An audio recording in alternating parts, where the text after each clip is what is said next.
with 5 hours of work every week, I've built a business that's generating like $500,000 in revenue through this newsletter. If you are a CEO, a founder, or a business leader and you're trying to reach your audiences, this episode is for you. Because today, my guest is Tyler Denk. He's the co-founder and CEO of beehiiv, the newsletter platform behind some of the biggest names in media and business, from TechCrunch to Arnold Schwarzenegger. What makes Tyler unusual is not just that he's running a company making $30 million a year, he's also using content like few others in business to help his company stand out in a tough market. All 5 competitors offer the exact same features. And so where do you turn? I think it's storytelling. I think it's narrative. I think it's brand. In this conversation, we go into why storytelling is now the most important asset you have in business, why your social media followers may not be worth as much as you think, and why the best leaders today are the ones who know how to communicate and not just manage. Enjoy. Companies are finally waking up to the fact that they need to own attention, not beg for it. You wrote this. I think there's been for decades now a reliance on other platforms for distribution. And I think we've seen time and time again how that has typically played out, whether you are a brand or a publisher. And so when you think back to, Google indexed the internet and drove tons of search traffic to all of these different publishers. And then all of these publishers adopted Facebook to find more distribution, and then Twitter and all of these different social platforms. What we've actually seen over the past decade is in 2018, Facebook changed their algorithm to deprioritize content from brands and publishers. And so if you did have 100,000 fans before or likes on Facebook, that used to mean something. It used to mean that roughly 100,000 people in the newsfeed would see your content. But in 2018, when they made the update, that actually meant that you weren't getting the distribution that you grew accustomed to. In 2022, Twitter deprioritized external links to prioritize internal content to obviously keep users on the platform that they could monetize. And then in 2024, Google introduced AI overviews. And at one point or another, all of those third-party platforms ended up prioritizing their own best interest. And that's super relevant for all businesses, all shapes and sizes everywhere, I think. So how do we get attention? How do we own attention as a business? Yeah, I mean, there's a bunch of different ways to do it. I'm obviously very bullish on newsletters as one of those channels. There are, and I mean, I was really open up to like the power of newsletters when I joined Morning Brew back in 2017 as the second employee. At the time, we had one sponsor. It was Discover, and they paid us $4,000 per ad every time that we sent the newsletter, which as a team of 3 was like pretty mind-blowing that we could put 5 hours into creating a newsletter and make $4,000 by pressing send every single morning. Fast forward 3 years, we grew to 3-4 million subscribers, and now we had advertisers like Apple and Visa paying $50,000 to $60,000 per newsletter. We had other advertisements as well. And so the same work and input to create content ended up with $80,000, $90,000 in revenue per send. And so that really kind of blew my mind of like the power of owning your audience. We weren't posting on LinkedIn and Twitter hoping that people were going to click through to our website and hopefully land on our content that we would monetize for pennies with Google AdSense. But we had a premium audience. We knew exactly who they were. We were able to get in contact and in front of them in the inbox every single morning. And because we had all of this data and their behavioral habits and collected, survey responses of who they are and their demographic, we could charge Apple $50,000, $60,000 for a sponsorship. And so newsletters to me are just like this great mechanism of not just a content medium, but like a relationship medium where you can actually go deeper and they can respond. And one of the little talked about secrets at Morning Brew is every time someone responded to an email, we actually replied back to them. And so initially it was our editors, and then we had to hire interns to be able to do that. But there is like a very clear like bi-directional relationship through the inbox. And so I don't know, email is like one of the best ways. And I think there's a lot of advantages as both a brand and a publisher in the sense that like data portability is very important, right? You could grow this massive audience on TikTok. And when TikTok has issues with whether it's the Chinese government or who owns it or like now censorship or whatever it may be, you can't take your audience of your 100,000 followers on TikTok and port them over to Instagram or like the channel of your choice. Where in email, you can use MailChimp. And if you aren't happy with their service or prices, you can move to beehiiv. And if we don't serve you well, you can move to another platform. And so I think there is like a lot of advantages both in owning the audience and distribution, but also the data portability. Yeah. I agree, and I work with companies and organizations, government organizations that you need to have, you need your newsletter, right? And often there is something like a newsletter. They're collecting email addresses and they're sending something out from time to time. So let's use that. That is your biggest asset. Collating email addresses in a systematic way, and then using that in a smart way to get attention, to be top of mind, to create loyalty, to build the brand. It's just a very smart and comparatively cheap way to do, but not everything works, right? Not every type of content in an email newsletter works, right? Yeah, and as much as I am bullish on emails and newsletters, like that isn't the silver bullet to massive success as a brand or a publisher. I think it is one leg of a multi-pronged stool where you do have to have a presence, whether it's a podcast presence or YouTube. You want to be creating content regularly for social.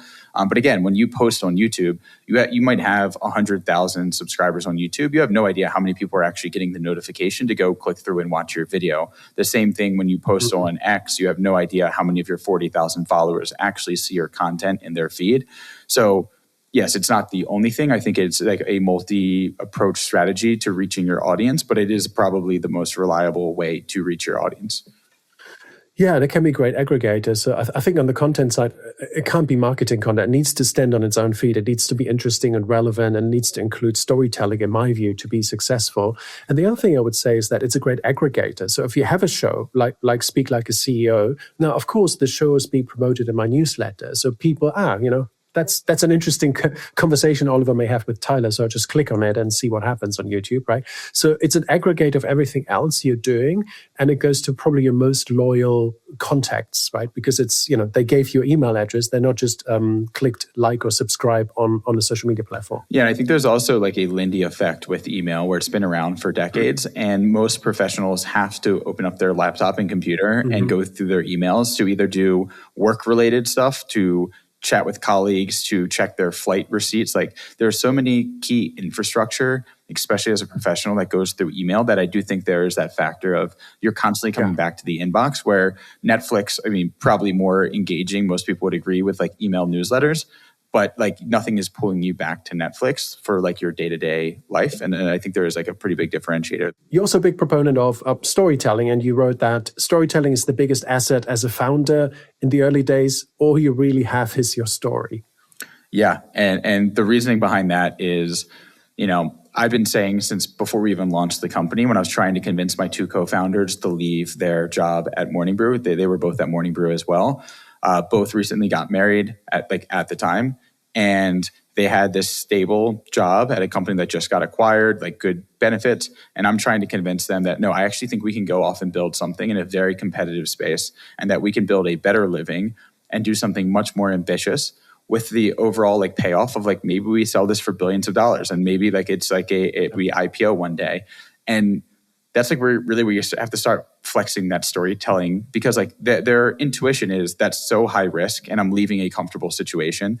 And I have to convince them that, no, this is $1 billion opportunity that I'm very convinced we can make happen. And then from that point on, it's just it's just like a constant story that you need to be telling employees or potential employees of why they should leave their well-paying, safe job to join you as like the third employee at this like no-name startup that's in a super competitive industry. You have to we're a remote company. And so how do you keep 110 people located across 15 different countries all rowing in the same direction? And it can't just be a task list of this is what the most important thing is. That plays a part.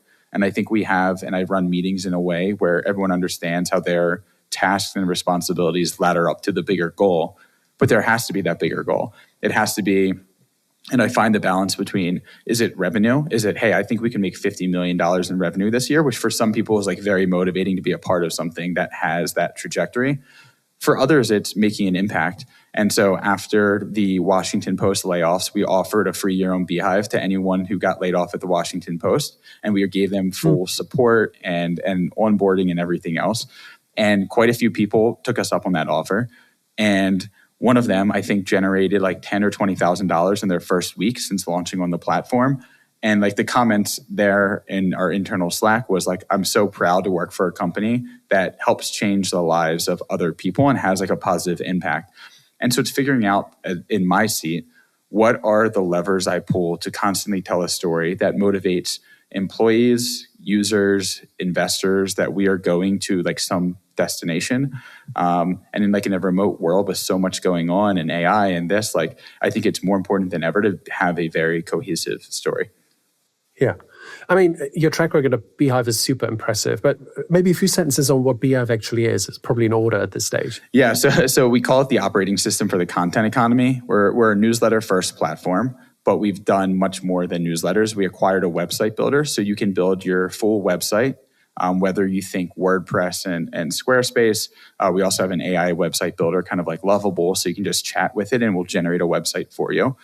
Again, a learning from my Morning Brew days, coupling website and email closely together is like a huge advantage, because previously, people would host their website on WordPress and then you copy and paste it into MailChimp. And it's a very chaotic system for someone who just wants to create content.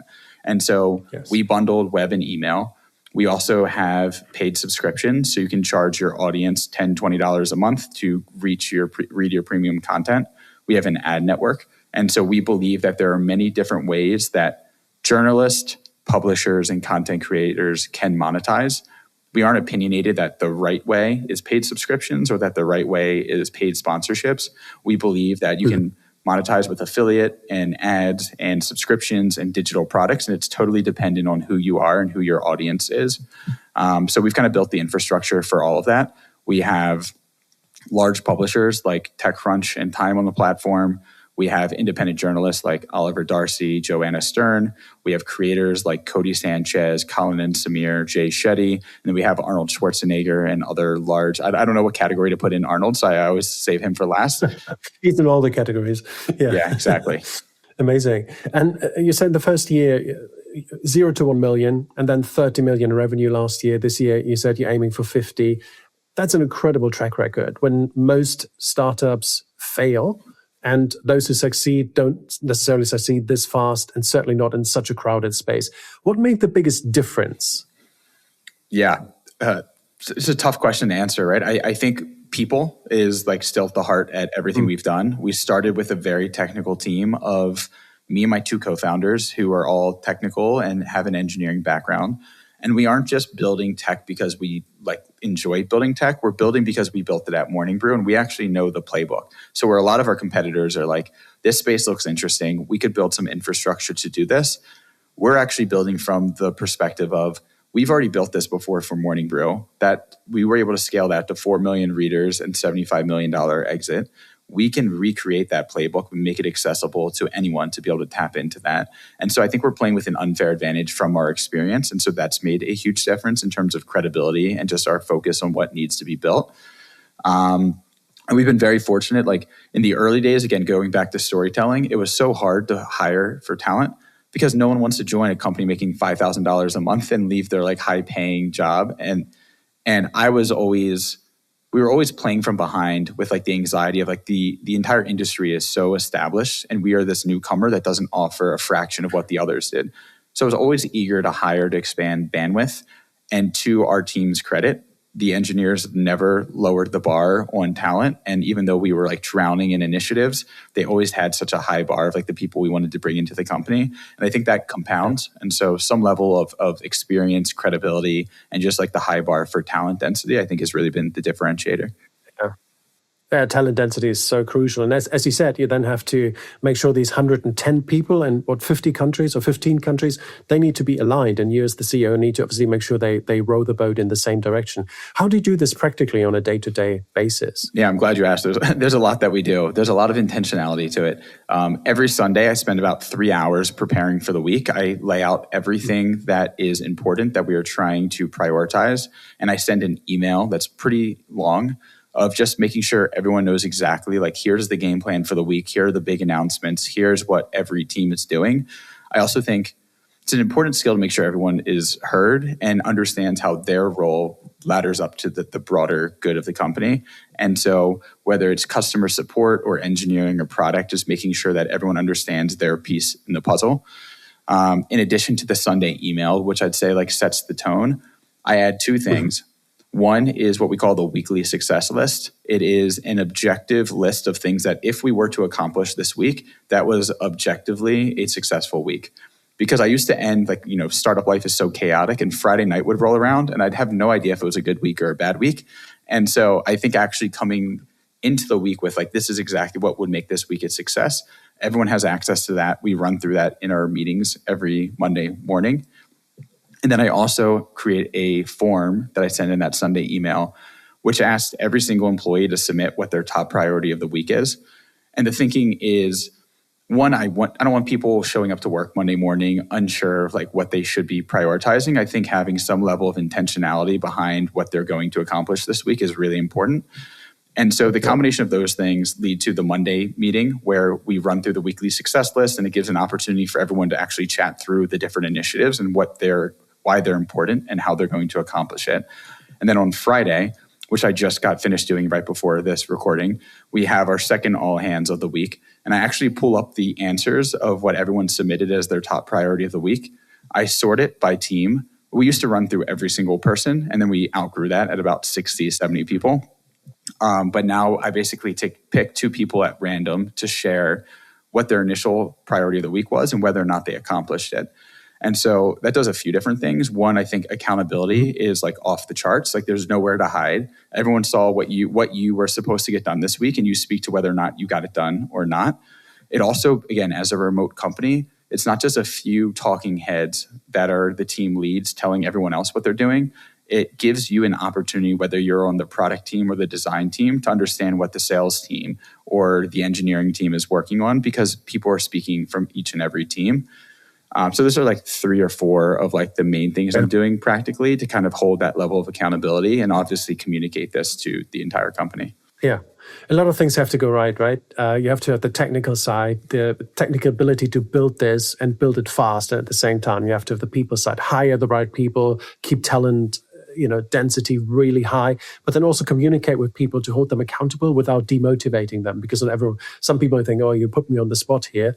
Has that happened? That says, sorry, Tyler, but this is a bit much. You're putting me on the spot here. No, I think everyone has a good attitude. I think part of that is my communication style is there's not to say there's no consequences for missing your top priority, but one, I'm not the best with goals. I'm always overly ambitious. I historically miss most of my goals because I'm always aiming way too high.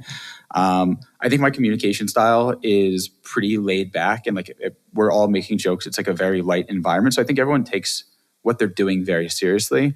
But the entire time during all hands, people are making fun of each other in the chat and joking around. So I think there's an element of people should feel safe and secure that we all have high ambitions for our weekly goals and monthly goals and everything else. But, you're going to miss those from time to time, and that's okay. I think if you go 100%, you're not aiming high enough. And so I think that's pretty widely accepted at the company.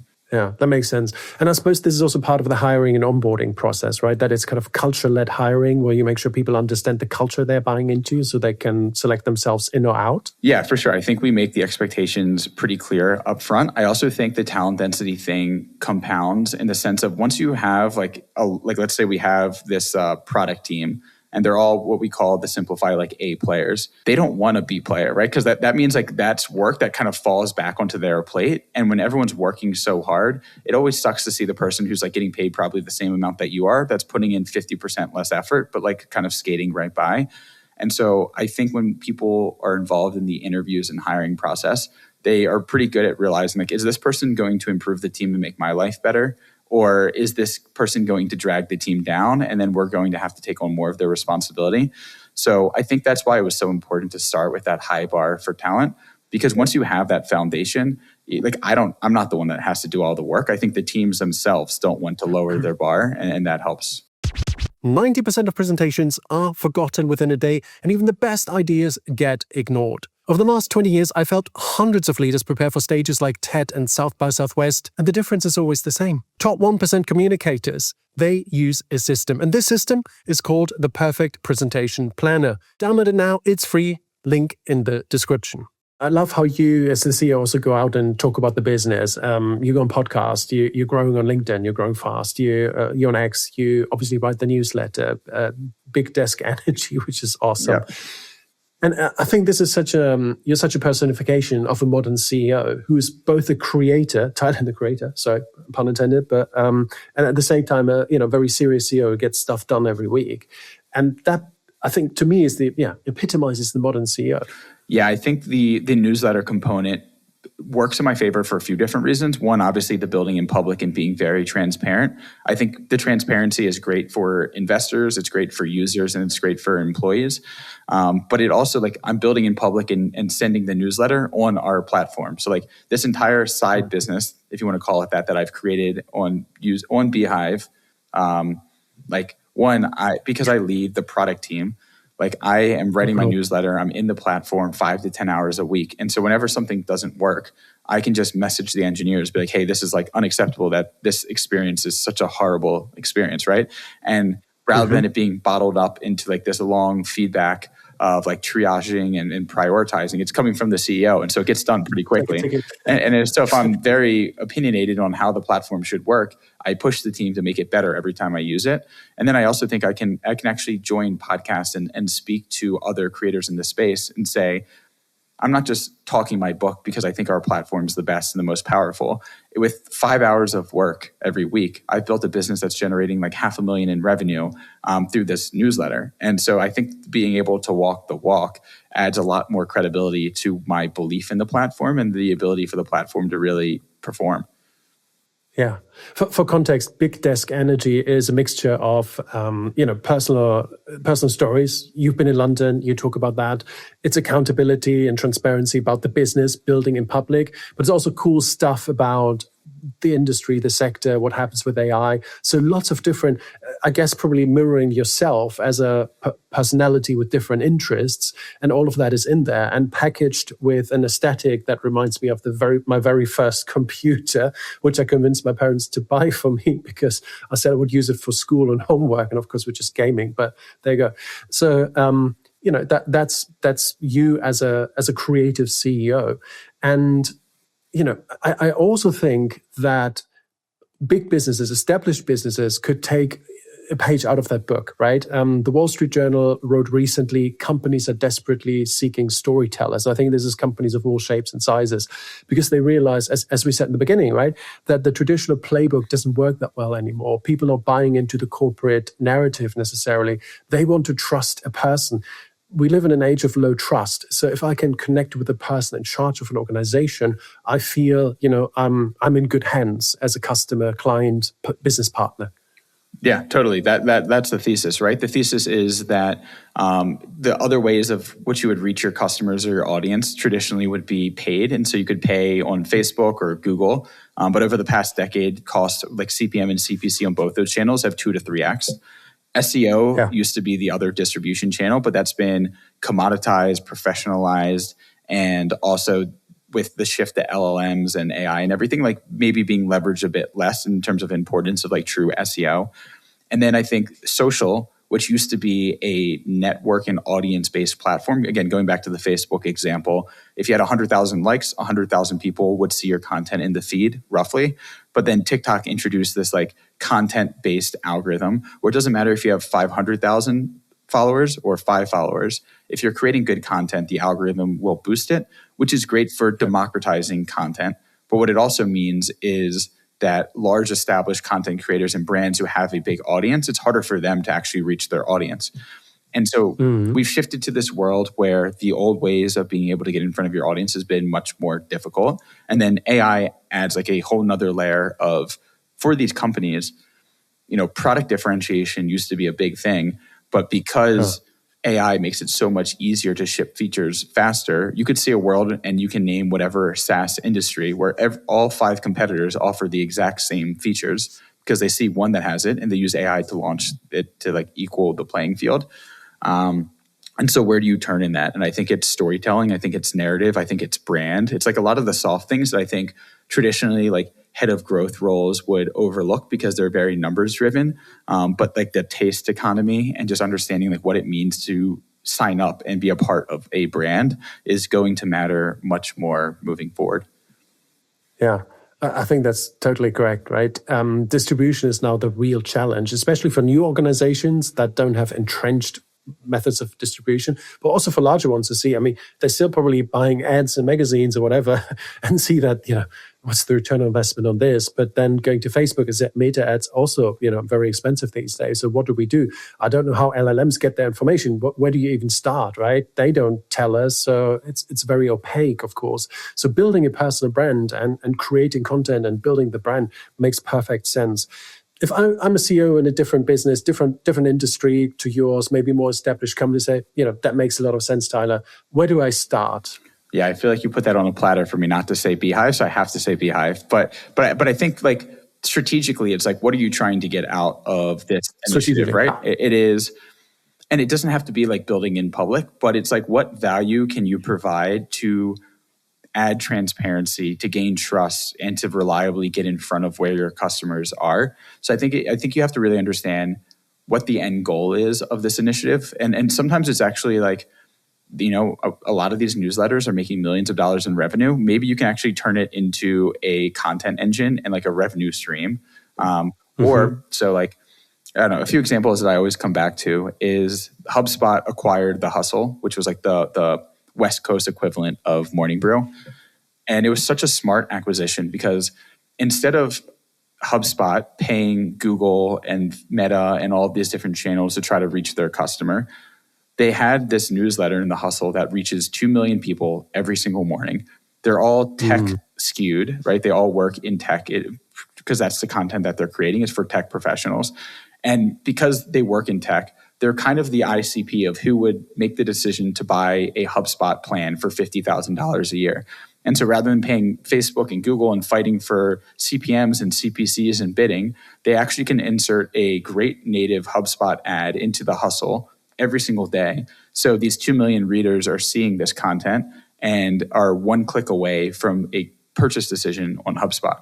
And so I think that's actually like the epitome of what we're talking about of how do you get smarter about customer acquisition and owning your distribution where you can reliably get in front of your core ICP. And it doesn't have to be acquiring a newsletter. Obviously, they could have launched their own newsletter. They viewed that acquiring a newsletter would get to the desired result much faster. But we've seen other companies like Robinhood acquired a newsletter called Market Snacks and rebranded it to Robinhood Snacks. And again, the thinking there is people, the few million readers that they have start their day by reading this daily newsletter about the markets and investment opportunities. And because it's branded by Robinhood, I'm sure they have very clear call to actions. And their thinking is, if we talk about Facebook's big earnings, maybe that will get them to open the Robinhood app and purchase more shares of Facebook. And so it's a very coherent content strategy. And I think that is the future of being able to acquire customers at scale. Yeah. Makes sense. Also podcasts, right? I think HubSpot also has a few podcasts in the portfolio, and that's certainly also a way to go, wherever there's attention. So I would invite every leader to think about not just buying media or getting into the media, but also what does our company look like as a media company or as a company with a media arm? What does that look like strategically? Because that is the future, right? If you're not thinking about that, I think you have a blind spot, and you really want to think about this and strategize for, 1-5 years into the future to think, okay, how do we actually get attention in a world where attention is so scarce and so scattered? And the traditional ways we've done this are probably closed or giving us diminishing returns. Yeah, and beyond me just building in public, like we have an internal strategy as well. We have a newsletter and podcast called Creator Spotlight. Goes to 400,000 readers twice a week. And it's all about different case studies and strategies that creators from very small to very large have deployed to become successful. And like, who are the people who would read and take an interest of that? It's people who want to be content creators or who are creators who want to be better and continue to grow. And so by using media as a forms of acquisition, we are hoping to organically attract people to sign up to this newsletter or listen to the podcast. Mm-hmm. And obviously it's presented by and sponsored by beehiiv. And so you can see how like that whole flywheel being kicked off. Yeah. We do it ourselves as well. Yeah, flywheel is the word. What about investors? I mean, for every founder, I presume you have backers, they're investors. They want to be kept up to date, and they probably send you emails. They have questions. How's it going? Can you send me the latest spreadsheets, etc.? How do you deal with that? How do you keep them informed in an efficient way that also allows you to tell the story? Yeah, what's funny is because I build in public, like there's other people that find out our finances before they find out our finances, just because I will post them openly on X, like I did this morning. We just recently hit 2.1 million MRR, and I try to tie, like we're hiring for additional roles, and so I try to tie like a narrative or milestone to like why you should apply to one of these jobs. So it was a nice little combination post of, kind of touting our revenue milestone. So one is just like being openly transparent. Two is I send an investor update every single month, and I've done that from the very first day. The second that we had investors, and I'd even advise founders who don't have investors to do this. I think it's like an incredible forcing function for accountability and being able to communicate, because I also send it to all of the employees as well, but it's the 10,000 foot view of everything that happened in the past month, what went well, what didn't go well, finances, runway, burn, etc., and then what we're looking forward to building. And so that forces me every month to like sit down and actually think critically about the business beyond the day-to-day and be able to concisely communicate everything that happened into a single update. And it saves me a lot of coffee meets and calls and emails because they just know to expect that every month. Yeah, that is so smart. And it just shows that with the same channels, you can now approach internal, external financial audiences, right? It used to be that these audiences had different channels, and to some extent, Slack goes to the team and not to the rest of the world. But by and large, if you're a transparent business, all different audiences get the updates via the same channels. And I think it's a good way. It's a very efficient way to do this. It builds a lot of trust because there's a lot of transparency in the system. And people, if you hire competent people and have great investors on board, they see for themselves where they can help, where they can support the mission, etc. So it just seems a very smart way to build a business fast with limited resources, obviously. 100%. And it also, obviously helps a lot for hiring as well. So a lot of people have been following the journey, and it also makes it easier for them to onboard and assimilate because they already feel like they know everything about the company. They're like, I've read all of your emails. I follow you on X. I know exactly like the different milestones, the things that are working, what you recently launched. And so when they get behind the curtain and join the company, like, yeah, there's a little bit more than you see from the outside, but they kind of understand like what we prioritize, what we value, and like how the company is going. So there's like ton. I could list dozens of benefits of being incredibly transparent about building the business. Yeah. What about LinkedIn? What are your LinkedIn strategy? I think you grew by 8,000 followers last month alone. So it's a very fast trajectory. Yeah. It's really just taking it seriously and trying to post more frequently. That was like one of my goals this year. And I think initially when I launched the newsletter and was building in public, I never wanted to be a creator. I still don't really want to be a creator, but I wanted to I like the transparency and kind of everything else that we've been chatting about. But I do think it's hit an inflection point where the upside and value has become so apparent as a CEO that is trying to grow and reach new audiences and build trust that I felt like I should take it a bit more seriously. Before it was just like me shooting from the hip, whatever's top of mind. And like that's gotten me so far. But I do actually think if I were to spend an hour on the weekend thinking about what type of content is not just interesting, but valuable for people. Can I position myself more as a thought leader? Can I share even more than what I'm sharing now? I do think there's like a huge appetite for that and a large audience for it. And so, yeah, I think before it was kind of experimentation. And now I think obviously from this entire conversation we've been having, it's a huge competitive advantage. And I think that we could pour more fuel on the fire by accelerating that.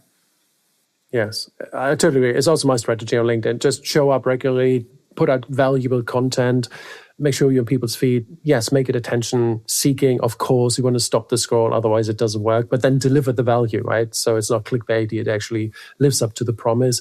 And I really do follow my interests. I'm not just looking at what works well on YouTube that I can run on LinkedIn. I'm really thinking about, okay, there's a topic that interests me that we don't talk about enough. Like today I had imposter syndrome, right? A lot of people ask me, how can I deal with imposter syndrome? How can I overcome it? How can I be more confident, right? So that's the stuff that may not be the most popular on LinkedIn, but I think it's important to talk about and not just, managers are this and leaders are that kind of thing, which, we've seen enough of. Which I actually think is a great strategy in the sense that some of the best content I've ever published it stands out more because it's less common, right? And so I've talked about like mental health as a founder. I've talked about the stress, anxiety, like more personal things. I've like started posting selfies randomly on random updates that have nothing to do with the content. Yes, yeah, there are tons of opportunities, absolutely, and it makes a lot of sense. Tyler, so good. This is always my final question, but before we go there, where can people find you? How can they connect and find more about you and your work? Yeah, just my name on X and LinkedIn. Admittedly, another thing we didn't talk about the strategy. I don't really have a different X or LinkedIn strategy. I kind of just post the same thing on both. So feel free to follow me on whichever. And then obviously the newsletter is kind of where you get deeper insights, thoughts behind the scenes of like a 1,500 word essay every Tuesday. It's both the bane of my existence and also something I'm most proud of. But that is mail.bigdeskenergy.com. Absolutely. It's awesome. So what's your best piece of communications advice? I think transparency really is like how you differentiate for all of the reasons we've been able to talk about, from getting trust with employees, from getting everyone to row in the same direction. I also just think it's like the best thing to do. Like, I think like gatekeeping information doesn't really work in anyone's favor. We have dashboards that we look at as a leadership team that shows how much money we're spending, how much revenue we're generating. And those dashboards are available to everyone at the company. And I think that sets a precedent that, one, like we're all doing the same thing. We're all in this together. There's nothing being gatekept here. It makes them feel a part of the mission and the team. So I think that's really important. And then obviously we've talked about externally with investors and users. And I think people can see that level of transparency and how genuine it is. And so I think transparency is really like the biggest unlock for communication. It's such a shortcut to trust. I really admire how you do two things at the same time, being a creator, but also being a fantastic CEO. And I'm really impressed. I wasn't aware that 110 people are all over the globe and you're coordinating them in that way. That is really impressive. Thank you. Thanks for watching. If you like this episode, please subscribe to the Speak Like a CEO channel. It means the world to me and it helps us keep bringing you world-class insights and guests.